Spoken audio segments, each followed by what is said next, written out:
Price God. இன்றைய தியானம் 2 கொரிந்தியர் 5:1-9 வரை. பூமிக்குரிய கூடாரமாகிய நம்முடைய வீடு அழிந்து போனாலும் தேவனால் கட்டப்பட்ட கைவேலை அல்லாத நித்திய வீடு பரலோகத்திலே நமக்கு உண்டென்று அறிந்திருக்கிறோம். ஏனெனில் இந்த கூடாரத்திலே நாம் தவித்து நம்முடைய பரம வாசஸ்தலத்தை தரித்து கொள்ள மிகவும் வாஞ்சி உள்ளவர்களாய் இருக்கிறோம்.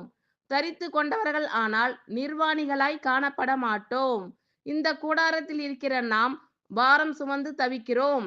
இந்த போர்வையை களைந்து போட வேண்டுமென்று விரும்பாமல் மரணமானது ஜீவனாலே விழுங்கப்படுவதற்காக போர்வை தரித்தவர்களாய் இருக்க வேண்டுமென்று விரும்புகிறோம்.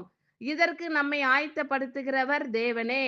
ஆவி என்னும் அச்சாரத்தை நமக்கு தந்தவரும் அவரே. நாம் தரிசித்து நடவாமல் விசுவாசித்து நடக்கிறோம். இந்த தேகத்தில் குடியிருக்கையில் கர்த்தரிடத்தில் குடியிராதவர்களாய் இருக்கிறோம் என்று அறிந்தும் எப்பொழுதும் தைரியமாய் இருக்கிறோம். நாம் தைரியமாகவே இருந்து இந்த தேகத்தை விட்டு குடிபோகவும் கர்த்தரிடத்தில் குடியிருக்கவும் அதிகமாய் விரும்புகிறோம். அதன் நிமித்தமே நாம் சரீரத்தில் குடியிருந்தாலும் குடியிராமல் போனாலும் அவருக்கு பிரியமானவர்களாய் இருக்க நாடுகிறோம். ஆமென். Thank you Lord.